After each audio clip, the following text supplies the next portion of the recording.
think a lot has been presented over the last 2 days. And I should say, by way of preparation, we're going to be joined by a fourth panelist, David Abdullah, who's no stranger to many of us in Trinidad and Tobago. David is going to join us to be part of this conversation. He's on his way, so he should be here. He should be here shortly, I was just told. So he's going to join us to be part of that conversation, part of that dialogue. And I really want us to feel free to participate in the discussion as we move along and to make your contributions. As I mentioned, we're heartened by the participation of so many students. I saw you flooding through the doors a little while ago, so we would want you to be part of that discussion. So the conversation is on future direction for Caribbean economies, and taking a leaf off from Ms. Gail Sinclair's presentation, also identifying what role you see for our university, and I'm saying our university in the broader sense, University of the West Indies, not simply the St. Augustine campus, but what role you also see or envisage for departments of economics in terms of our teaching, our research, to facilitate our path along that road that is going to take us to some point, some development trajectory as we move along. So I am joined this evening, for the benefit of those who may not know, I think everyone knows by now, Emerita Professor, my extreme right, Emerita Professor Carrie Levitt, who was the feature speaker on Wednesday evening at the inaugural Dennis Panton Memorial Lecture, which effectively marked the opening of the COTE Conference 2014. So again, we welcome Carrie Levitt, who is no stranger to the region, but who also has a passion for engaging young minds. So again, I want to extend the invitation to the young minds to please be part of this conversation with us this evening.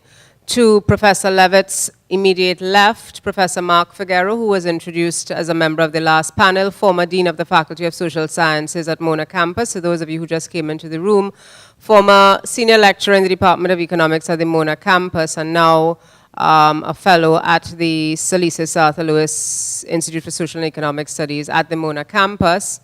And then to my immediate right, Dr. Ralph Henry, one of my mentors, former head of the Department of Economics, COTE Honoree 2013. And with that brief introduction of our panelists, and as I said, David Abdullah, who is well known to us in Trinidad and Tobago for his involvement in the movement for social justice, the oilfield workers, trade union, etc. David is going to join us shortly to share his perspectives. Over the past few days, a lot has been said about Caribbean economies and about Caribbean economics. The whole issue of intractable levels of unemployment. Dylan Allen started on the first day talking about some of the macroeconomic indicators, the fact that development aid is hard to come by for many of our Caribbean countries at this point in time. Our own Roger Hussein talking about the state of the economy in Trinidad and Tobago, and effectively all of the presentations to date under the umbrella of sustainable development and the challenges of sustainable development, because everything is converging towards the work of Professor Panton, whom we honor on this occasion. We're talking about some of the challenges that are economic, social, and environmental in nature. So Professor Panton's work, for example, identified one challenge, the social exclusion and the whole question of governance, which has come up in some of the previous sessions, the whole question of economic challenges that we face, intractable levels of debt, what Professor Panton called the ecological tipping point, effectively highlighting the whole environmental challenge that we face, which in a sense, the largest of the challenges that we're facing in the Caribbean is the whole question of climate change that is likely to affect us. And then, of course, the context of our departments of economics, of our regional university as one of the overarching institutions in furtherance of the work of the Caribbean people. How do we get all of these to be on the same page, to support the work of each other? Some of the questions, some of the challenges being thrown out from the last panels. So with that brief introduction, I now turn over to Professor Levitt to begin the conversation in terms of some of her thoughts over what has transpired over the past few days.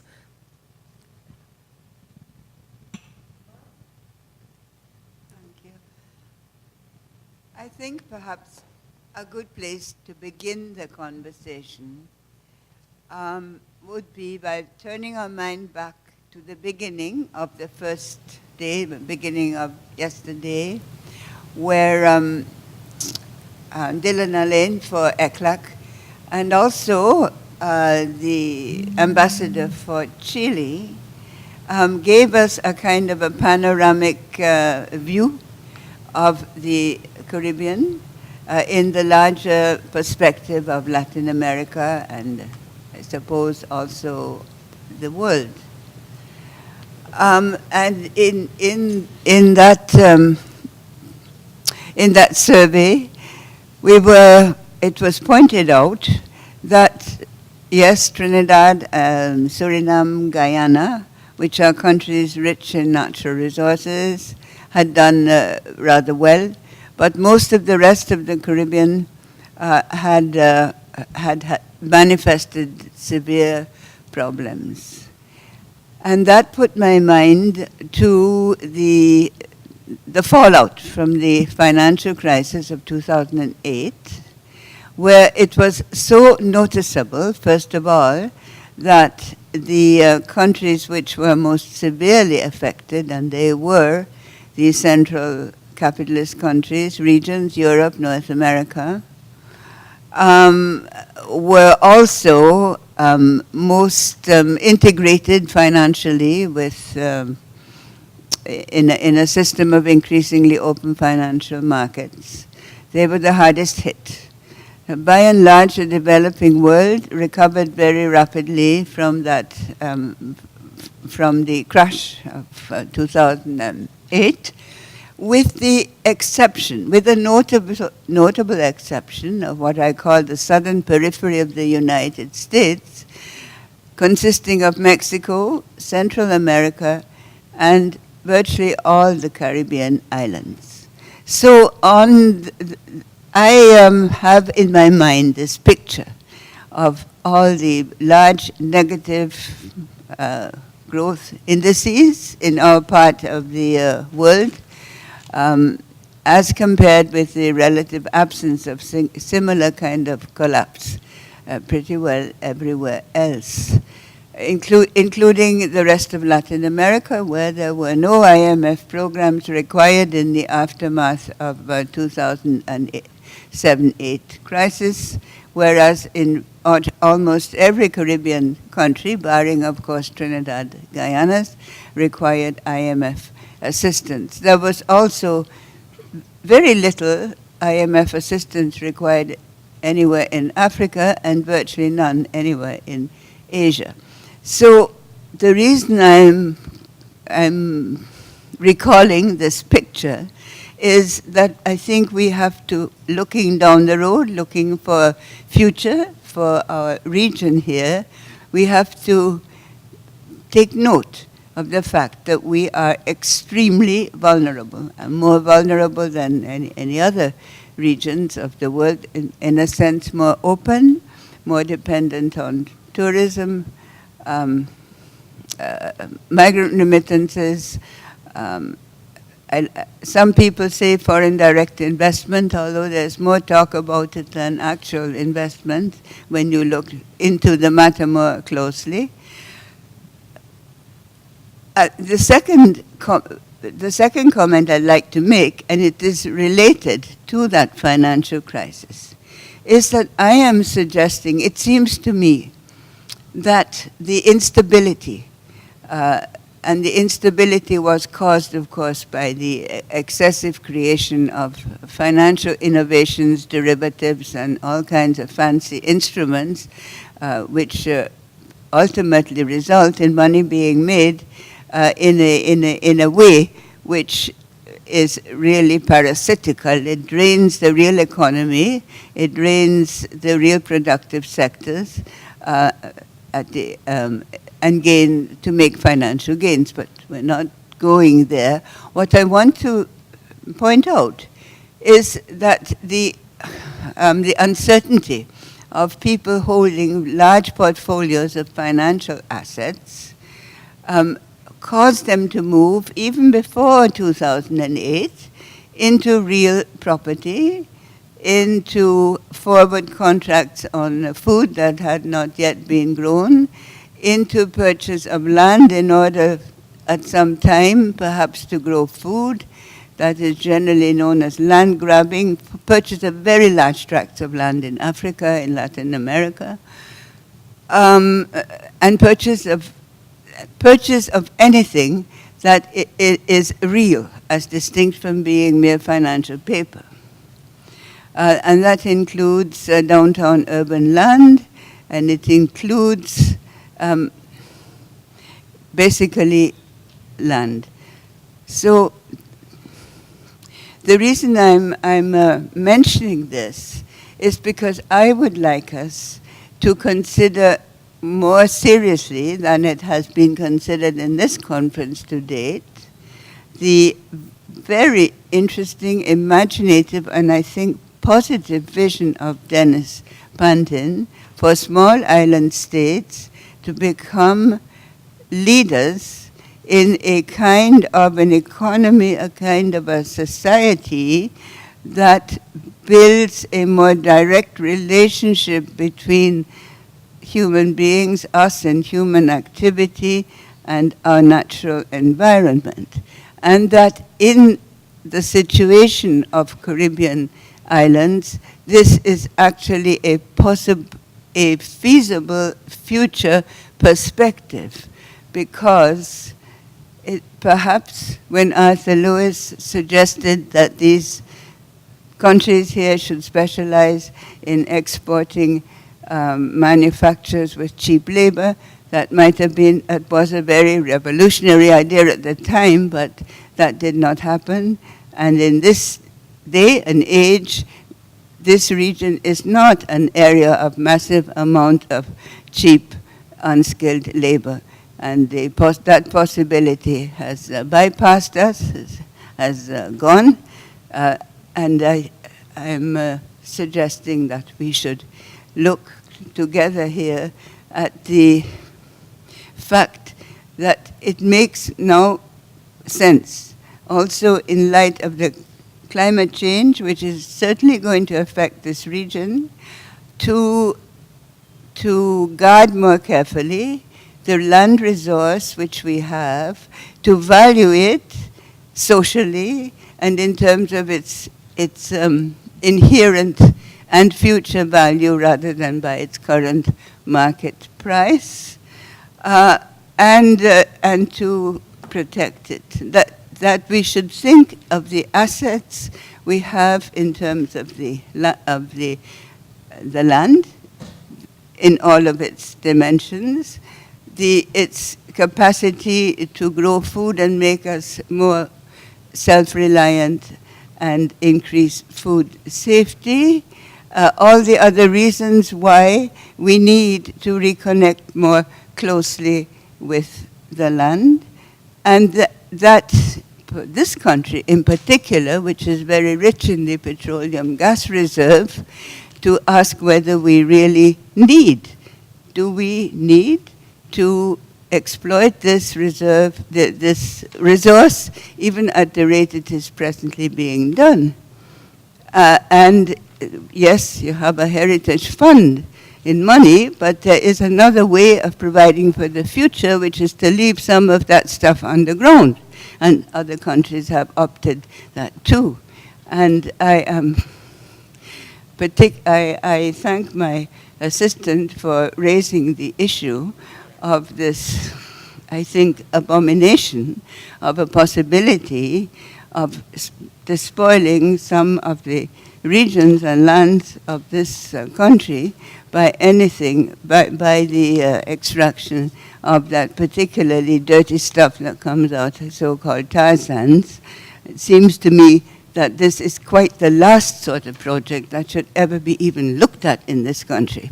We're not short in any way of oil and gas reserve. But it's just an example of what absolutely the direction we should not be going. We should be looking at the value of the natural resource, the land in particular, the resource we have human in the area of particularly of culture, but potentially of every other human capacity, and think of the possibility, we have also mentioned the coming aging of the population, of making this region a model, a leader, a path-breaking economic model suitable to small island economies in the Caribbean with medium to high level incomes on a global scale. So let me start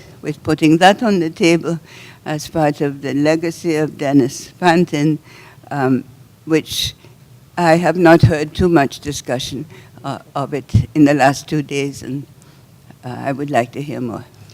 Thank you, Carrie, for those words of inspiration to get the conversation going.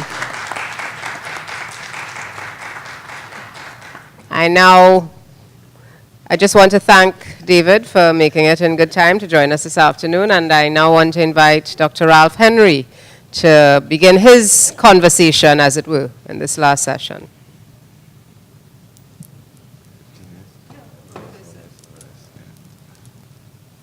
Thank you, Marlene, and I'm indeed quite happy to be here this afternoon and sharing the panel with such distinguished persons as Mark and, of course, Carrie Levitt and David Abdullah.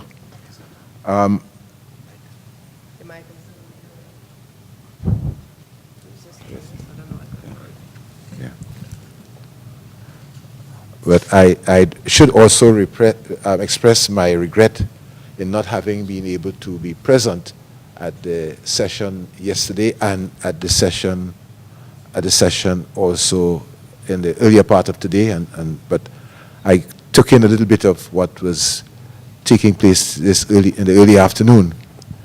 I would want to start by making the point that Dennis was an exceptional Caribbean man. And in this conference, which honors him and revisits his work, we have to recognize the contribution that he has made from the perspective of a Caribbean man. A certain philosophical orientation really guided him and a number of us in that, what I call the post-Lewis best generation.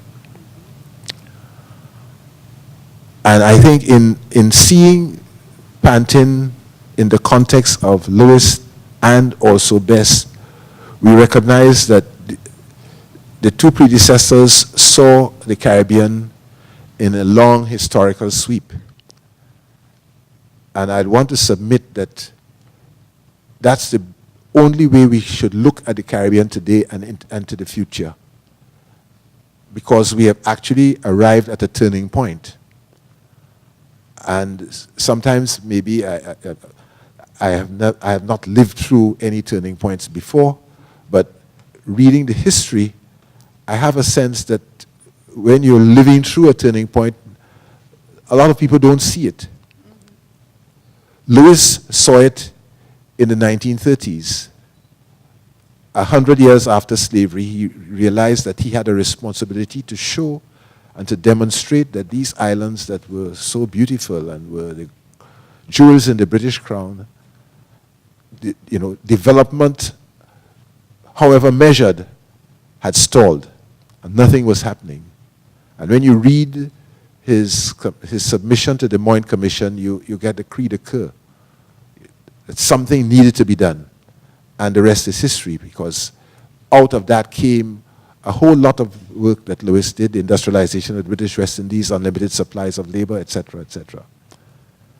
To Best, on the other hand, who, in a sense, denounced and renounced Lewis, and looked at but actually Best was very much in the same tradition as Lewis, because, and I'd say Carrie as well, because he imported this notion of histoire raisonnée, that you look at the history, you see where you had come from to understand where you need to be going. And it's to the credit of Best and also of Dennis that some years ago when we launched the Association of Caribbean Economists, the most important contribution, I think, was to develop a map of the Caribbean where we were a Caribbean looking out at that world. That the Caribbean is the center of the world and we are looking out at that world. And I think that's the perspective we need to return to at this turning point. I did not hear Dylan Allen's presentation, but from what I heard Carrie's summary of it, and Dylan, of course, now works with UN-ECLAC. And one of the contributions of UN-ECLAC in the more recent past is to document what has been happening not only in the Caribbean, but in the Caribbean, Central America, and South America, and of course, the United States. And I would posit that the fallout that we have seen in recent years, surely in the crisis years, the Great Recession, was, in a sense, the tipping point. We suddenly realized that the North Atlantic had stalled, and the Caribbean and Central America have been deeply intertwined and linked, and of course for centuries, with the North Atlantic. The South Americans had been pulled along out of that trap largely by what was happening in China and to some extent in India. And of course the BRICS, but more so in China. So that they, in a sense, the South Americans have, in a sense, returned to the pattern that the Latin American school founded by Predish and others frowned on. Primary production, driving the process. They had returned to that, technically, in large measure. Of course, you have Brazil with a large industrial sector, etc. But the point about it is that we have suddenly come to realize that the North Atlantic is no longer the driving force in the world that it was over 500 years. And we may have at least maybe a polycentric kind of situation developing where you have the North Atlantic sometimes growing. We hear the United States is recovering, but we see clearly that Europe has stalled. China is said to have stalled, but I don't think, I wouldn't put any money on that. And they have turned inward, and they have the capacity with 1.3 billion people, one-third of whom, or a little more, are middle income and rich. They have the capacity for a continental-sized economy to drive the Chinese economy for a long time. And that is the world that we face in the Caribbean. And we face that tipping point on the economic front, but we also face another tipping point, which Dennis and others have long labored to warn us about, and that is the climate change. And I think if anything, Dennis's work and others, Trevor and others, have pointed to that stage in our history where we have to almost wipe the slate clean and think again that it's a new world. And most of our governments in the Caribbean, we are at sea in the Caribbean Sea. That we don't recognize what are the fundamentals, that the world has changed. I noted the comment made by one of the young people about the destruction that has taken place in our region, such that the Caribbean man and woman is a dying breed in a sense of a person committed to the region and feeling that they can make their place in the world from this space. And I suppose we are responsible, this generation, that we have not created that platform where enough of our young people can feel that they can remain committed to this space and see instead that their future has to lie somewhere else. So everybody is in a going away mood. And it is hurtful for someone like myself, you know. With 4 children, 3 of them are elsewhere. But we also have to think of different kinds of models, and I think the young lady made the point about diasporic capital, and I'm one of those people who have argued that we have to have institutions that allow us to connect with our people abroad and not only access the capital, but also access the human capital, because that is now available through the new communications media, that people can be operating in 2 spaces at the same time, almost like God. That you can be working here and abroad at the same time, and you can be working there and home at the same time with the new technology. But again, it requires a commitment, and it requires the institutions among our governments to have that capacity to retrain our brains. Give them a moment for that one. Yes. Now, let me end this part of the conversation by making the point that those of us at St. Augustine, like, you know, as Dennis was, you know, have been worried for years and have agonized for years. And we engaged, and Dennis surely was one of those who engaged, because some of us have agonized and stood apart. I think some of our colleagues, not necessarily Mark, but some of our colleagues at the Mona campus kind of created some distance. They were not going downtown. Us at St. Augustine, we went downtown. So you see that Farrell went downtown. Dennis went downtown. I myself went downtown. I'm still downtown, in a sense. I'm chairman of something called the Heritage and Stabilization Fund. Yeah. But when you look at Dennis's work with something like the Regulatory Industries Commission, it was a case of clearly you have the non-traded sector, which includes the utilities, and how do you organize our utilities such that we get value for money, that we create the platform for transformation of our societies and deliver services to our communities at the lowest possible cost, and ensure that people have those services work for us, that they are in the service of the people, because that infrastructure is critical in the overall transformation process as we think of reorganizing our economies to face a different kind of future. And, you know, we could talk about export-led and whether or not it should be export-led or not. I, for one, I'm one of those who feel that we cannot escape being committing ourselves to producing a high level, large numbers of, a large quantity of exports, but those exports have to be competitive. And of course that gets us into a whole discussion about which will be those exports, etc. But in the work in the Regulatory Industries Commission, we saw Dennis Pantin engaged in that area of activity. But the Caribbean man was not only going to be engaged in things like that, but, you know, we had a discussion earlier on by the lady talking about the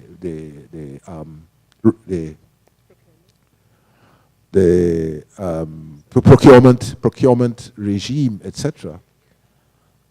And it takes you right back to Dennis's work, that these resources belong to the people of our countries. And how do we get value for money such that we lay the foundation for transformation at the lowest possible cost?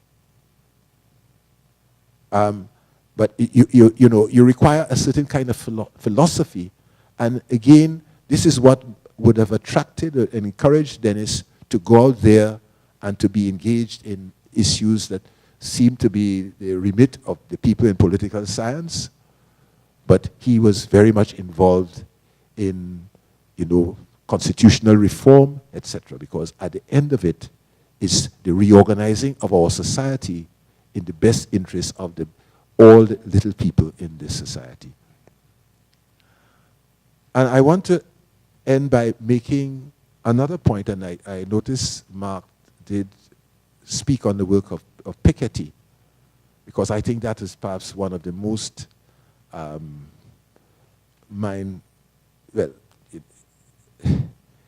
it's perhaps one of the most important works that we have had for a century, actually. For someone to come today after all of this Washington consensus and, everybody arguing that we should follow, quote unquote, the capitalist mode, to recognize that that mode is consistent with high levels of inequality. And it has come right back to haunt us. Surely, only looking at it from the economistic standpoint of that model. The thing about Dennis's work is that in looking at the environment and how we pillage the environment in that mode, we are led to recognize that the inequalities that we create will come to haunt us. Because with climate change and the devastation that this will cause in our region, more and more of our people will find it necessary to go elsewhere. And to where will they go in the first instance? The North Atlantic. And the Europeans are seeing that with climate change, they are having among all those refugees, climate refugees. So we are all in this thing together. It's a one world phenomenon. The other point that I'll make about that is that as we attempt to fashion a new reality, we are forced to take account of a reorganizing of our value system and valuations, which brings into the mix the costs that our environmentalists and people who have been looking at that have always been pointing to us and telling us that our models are deficient insofar as they ignore those other components. So there's the inequality issue, and there's also the valuation issue that we have to take on board. Essentially, the Caribbean Man is about a world in which we can all share God's patrimony, not necessarily in the way our friend saw God, Eve having created Adam, or whoever. Pardon the blasphemy. But a world in which, irrespective of where you are in it, you're guaranteed certain basics. And this is what is implicit in this whole Human Development Index component, that there are certain basics that we should all enjoy right across the world. And we should ensure that irrespective of race, class, what have you, or geographic location, that the world guarantees to each and every person that kind of quality of life. This essentially is what the Caribbean Man is about in the Caribbean space. Thank you.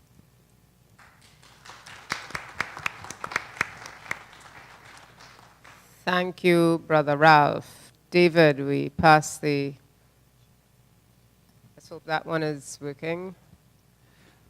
Good afternoon. Thank you very much, Marlene, for inviting me to participate in the panel. I'm a last-minute substitute for much more distinguished economist Mikey Witter, who came down with one of these things that are passing through Chick-V or whatever it is that's going around. So thank you very much for inviting me, and apologies for being late this afternoon, but trying to deal with the solution to the impasse involving the highway route movement and the government.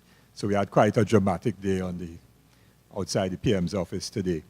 Well, I wanted to talk a little bit about some of the thinking of both Dennis and Norman Gervin, both of whom, of course, contributed immensely to our understanding of our own reality and pointed the way forward for us, and both of whom we miss very, very dearly, given the fact that they were, we lost them when they were still in the prime of their contribution to academia and intellectual and political life of the region.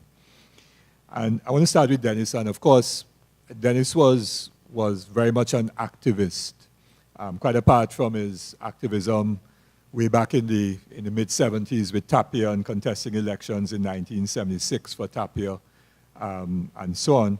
And then later on, of course, through his writings in the newspaper and participation in Constitutional Reform Forum. The last public activity that Dennis took part in was in November of 2009, when we had a network of groupings, civil society groupings, which we call the People's Democracy, and we were organizing 5 days of protest action, starting off with a rally in Woodford Square a Sunday afternoon, and then he spoke on behalf of the CRF at that rally. By that time, he was already not very well, but not aware of what he was facing in terms of his health challenge.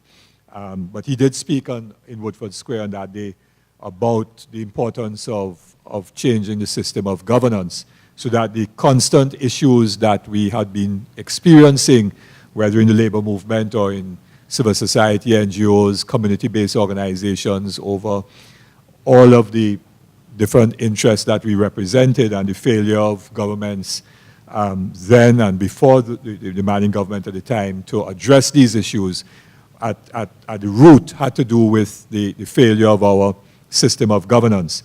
And so he was an integral part of that movement, which we call the People's Democracy, which had 5 days of action, which apparently on the surface were not successful.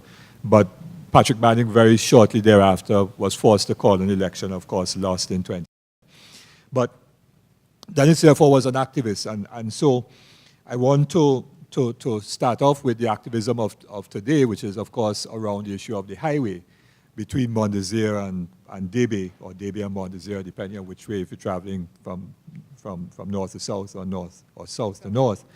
And to make the point that it is not, of course, the San Fernando to Point Fortin highway at all that is in challenge. And a lot of people still don't realize, because people still say, oh, you don't want the highway to Point Fortin. Nobody's talking about the Point Fortin to San Fernando highway. That's a given. It's really a second highway, not the highway. There's not a single the highway. There are 2 highways that are being constructed. And so the one under challenge. And I'm making the point, not now to go and make the case and so on, because this is not the time for that, but to make the point that this highway involves the expenditure of huge amounts of public money.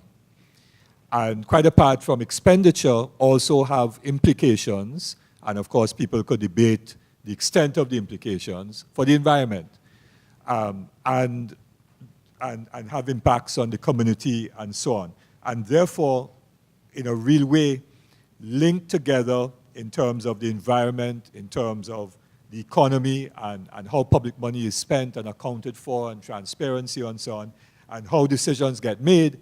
In a sense, all of that identifies the range of issues around which Dennis Pantin would have written and spoken and investigated from an intellectual point of view and from an activist point of view, and so on. So I think that symbolically, in a sense, this discussion on the highway, Dennis would have been very involved one way or the other on the issue and weighing in on the need for us to arrive at the right policy decision.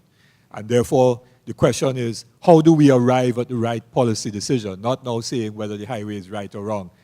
My position is clear. I'm not using this forum to promote my own position.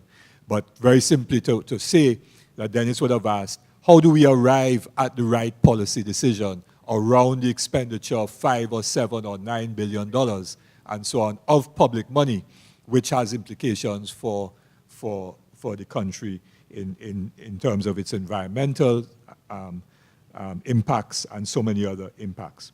And I hark back to a particular discussion that we had, and Professor Ryan, who is here, would have been director of Salysis at the time. There was a particular workshop that we had on a Saturday upstairs in the Salysis conference room. I don't remember the exact date. I have not time to go back to the exact date. But there were a number of persons who are no longer with us who are part of that. Professor Julian Kenny Jakes was there. Dennis was there. I'm not sure, my records are not clear in my mind whether Norman Gervin was there, but he may have been there, and whether Angela Cropper, I suspect she was there as well. And of course, all four of them are not here with us. They've all passed on. But it was a very important discussion, and it was led by Dennis and Professor John Agard around the issue of how do we as a country come to policy decisions about mega projects. At the time, the debate was about smelter. John was chairman of the EMA, I was a member of the board of the EMA and so on, and we were grappling with policy questions about how do you devise terms of reference for certificates of environmental clearance and environmental impact assessment studies that would not look narrowly at mitigation of environmental impacts. Because you see, the engineers are very good at devising civil engineering and other engineering designs to mitigate an impact. But you could mitigate, so for example, to give you a simple example, if you're building a house on a hillside, you could design for your house a drainage system which would mitigate the runoff for your house. But then if somebody else builds next to you, you could design for that. But if 25 people build next to each other on a steep slope, the combined impact of that even cannot be mitigated, even though individually you could mitigate for each individual house. So how do you assess that? How do you look at the carrying capacity of the west coast of Trinidad with respect to major industrial plants? What is the carrying capacity of Point Lisas? Nobody knows. What is the capacity of the Southwest Peninsula for particular kinds of plants and so on, industrial plants. And in that very enlightening workshop, Dennis and John were essentially saying we need a scoreboard. We need a scoreboard which will guide public policy. And on one side, you will need to list all of the benefits, kind of cost-benefit analysis, but not in narrow financial or economic terms. So the costs and benefits on each side had to be financial or economic, social, environmental, and so on and so on. So you would then, at the end of it, be able to look at all of the environmental costs, together with your economic costs, together with your social impacts and so on. And on the other side, you look at all the benefits and then do a summation of the whole. And this was the kind of thinking that is necessary to inform discussions around mega projects and around expenditures of large public sums and so on, as it relates to the issue of sustainable development. So these were practical ways in which sustainable development, which perhaps could be said would be a very general catchphrase, could be begun to be broken down in a way that is measurable and so on, which is precisely what the Armstrong report was to attempt to do. And of course, the Armstrong report could not conclude on it definitively because the work and the studies that were to have been done were not done. So that's why Armstrong Committee said you have to do the work in order for us to, as a country, be able to assess all of the costs and all of the benefits and so on. And so I want to make that point about Dennis's contribution in terms of sustainable development in that very direct and practical way. But then you get into the issue of ultimately how do decisions get made. And Dennis, of course, interacted with us at the Oilfields Workers Trade Union over a very long period of time. So the WTO has had post-budget debates before the Department of Economics had post-budget debates. So that when he used to come to ours, he then said, you know, I better have one up at the department, because it looked bad that WTO has a post-budget debate and the Department of Economics doesn't have one. So that is how the Department of Economics got a post-budget debate forum going, right? So we had post-budget forums, and Dennis would be our main speaker consistently, you know, until you say, oh God, David, boy, yeah. Me again. I said, well, Dennis, you know, you're the resident economist, people like Gregory Maguire and others and so on. But we had really important discussions. And Dennis would lament because, and we used to have public policy forums regularly in the union, and we would discuss major issues. And just this evening, a number of us were talking about the forum that we organized, the Department of Economics, Sustainable Economics Development Unit, I think, and ODWTU, which was the best use of our hydrocarbon resources, part 2. The government had the first one way back in the 70s at Chagaramas, which led to the white paper on the use of natural gas, which then led to the whole Point Lisas development program, with people like George Hamel-Ligol being central drivers of that. And when George retired, we had these public forums in ODWTU, and George would speak about natural gas and so on, and Dennis would speak about the utilization and depletion of our hydrocarbon resources, etc. And that led us, Gregory Maguire and Dennis and myself, to sit down and we put together the best uses of petroleum resources or hydrocarbon resources, part 2, which was at Engineering 101 sometime in, I don't know, 2003 or something like that.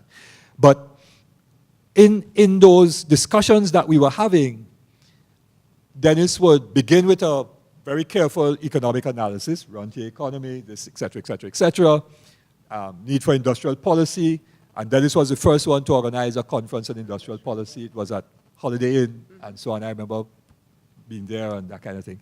But at the end of it, after 2 or 3 years of these discussions, Dennis said, listen guys, the issue really is not simply about the economics of it.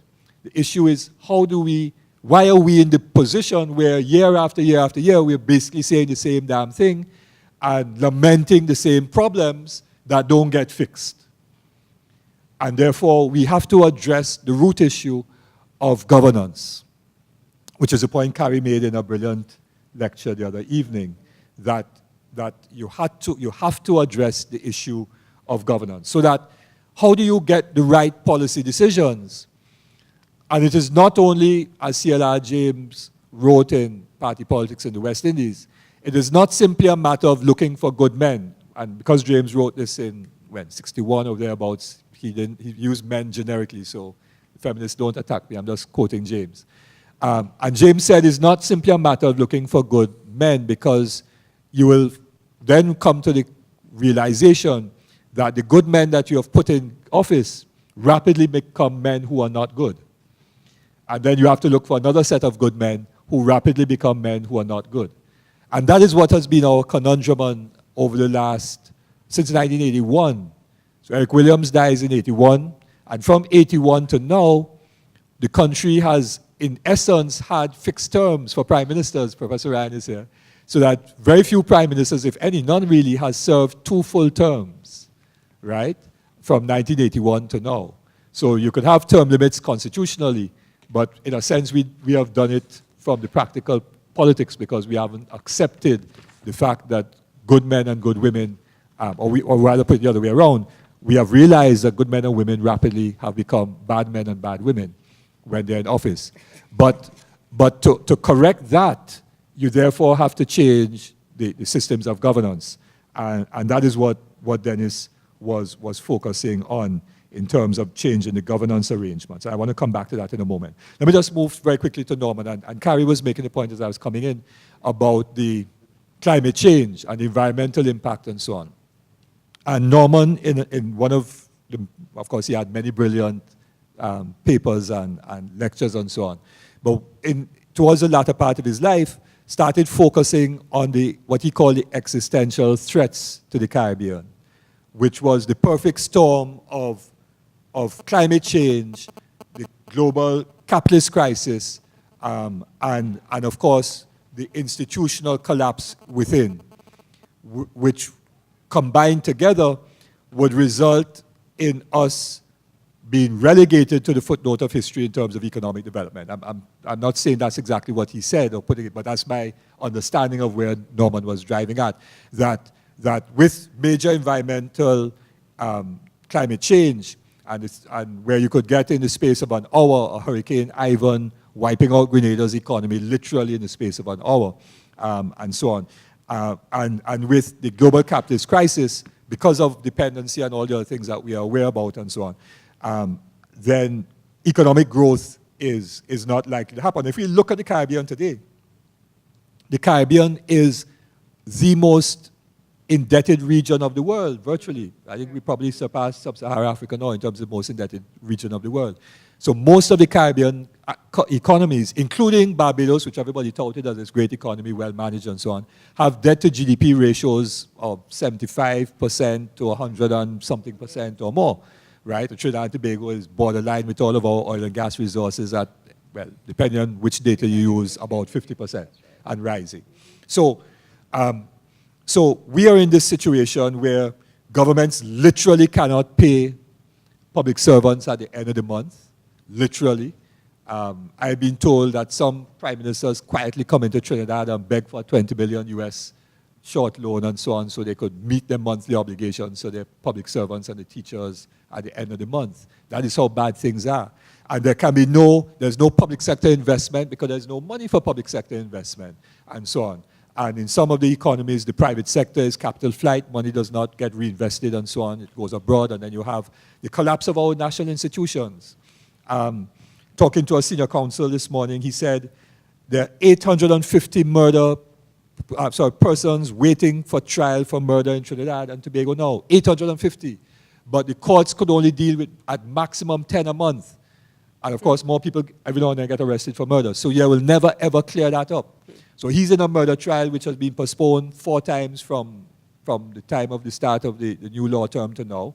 So a month has gone, his murder trial, well not his, but the trial he's involved in has been postponed 4 times. And the person who he's defending has been awaiting trial for 6.5 years. So all of our institutions have collapsed. They have collapsed. And so this is where we are at, and therefore I come back now to, which is Norman's point about the existential threats plus the internal collapse that I am pointing to. And adding that to come back to Dennis's point about governance. I just want to end by saying that, in my view, case of Trinidad and Tobago specifically, the First Republic is finished. The First Republic of 1976 is finished. It has collapsed. The objectives in the Republican Constitution, and read the preambles, a fantastically worded preamble, very powerful, but the words of the preamble and the